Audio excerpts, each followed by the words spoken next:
headlines 23 November 2023. National News. Commerce and Industry Minister Piyush Goyal on Wednesday said that India's exports to the Nordic region have increased significantly up to 39% from 2018 to 19 to 2022 to 23. Dr. Rajkumar Ranjan Singh, Minister of State for External Affairs and Education, Government of India, visited Passport Seva Kendra at Manan Kendra, Gangtok on Wednesday. The rescue operation to safely evacuate 41 workers trapped in collapsed Silakyara tunnel in Uttarkashi district of Uttarakhand is likely to be completed by night on Wednesday. Prime Minister Narendra Modi today asserted that concerns of the Global South will have to be given top priority in the 21st century. Union Minister of State for Education and External Affairs Dr. Rajkumar Ranjan Singh visited the National Institute of Technology, NIT, Ravangla, Namchi, South Sikkim on Wednesday. Two Indian Army captains and a Jawan attained martyrdom while a Jawan was injured during an encounter between security forces and terrorists in the Rajouri district of Jammu and Kashmir Union Territory on Wednesday. India has resumed e-visa services for Canadian nationals.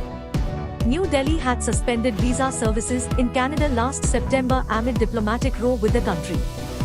The Indian mission to ASEAN, along with the Ministry of Agriculture and Farmers' Welfare, is hosting the ASEAN India Millet Festival in Indonesia's capital Jakarta from November 22 to 26, 2023, as part of the International Year of Millets 2023.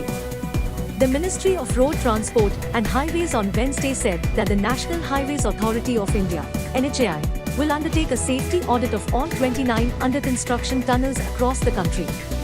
The Ministry of Rural Development will organize a conference to review the progress of land governance in northeastern states on 24 November in New Delhi.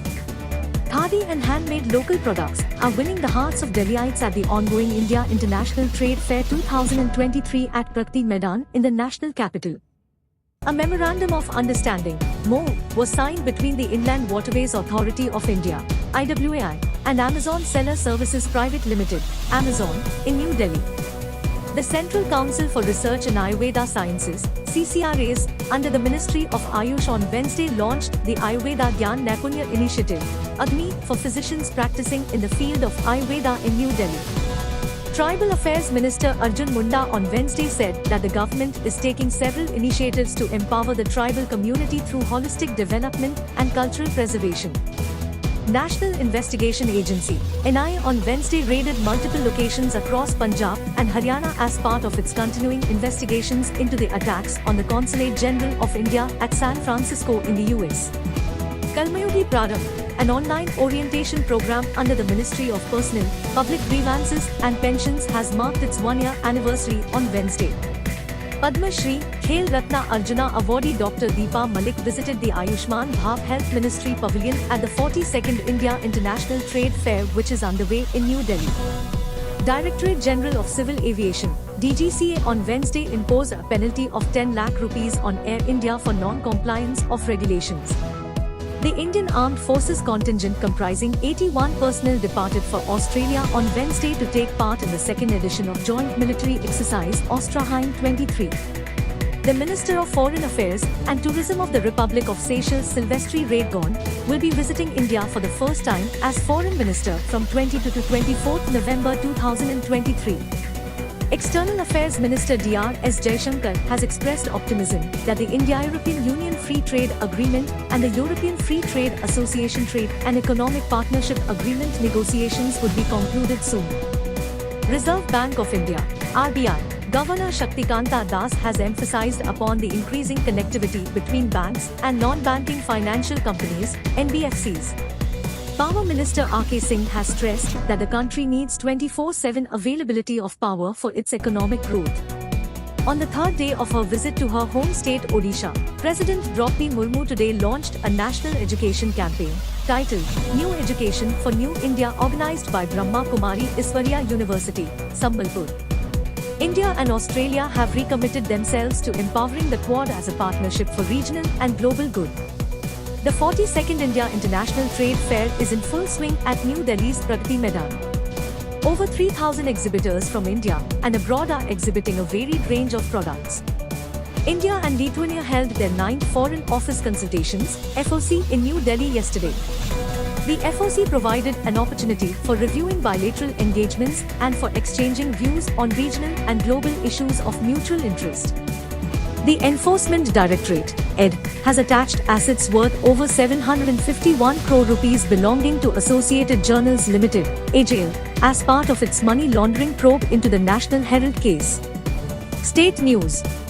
In Gujarat, more than 2 lakh primary school teachers will be given cardiopulmonary resuscitation CPR training. Bihar Cabinet on Wednesday passed the resolution seeking special category status to the state by the union government. In Ladakh, to ensure development at the doorstep of the people and to assess the ongoing works in far-flung areas of Kargil, SDM Shakar Chiktan Abdul Ghaffar Jargar visited Dargo and Santakshar villages of Shakar Chiktan. In Jammu and Kashmir, the saffron of the mountainous Kishtwar district, which is cultivated and harvested in the higher reaches, has been given the geographical indication, GI, tag by the Geographical Indications Registry. International news. In a major development, Israel's cabinet has approved a 4-day ceasefire deal with Hamas that would bring a temporary halt in war-torn Gaza.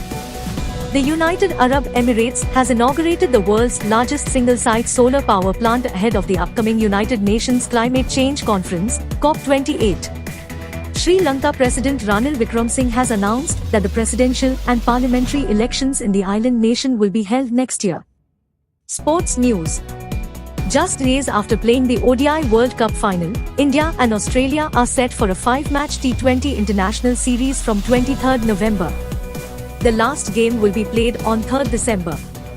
In badminton, Indian shuttlers Lakshya Sen and Kidambi Srikanth suffered contrasting losses to bow out of the China Masters badminton tournament at Shenzhen on Wednesday.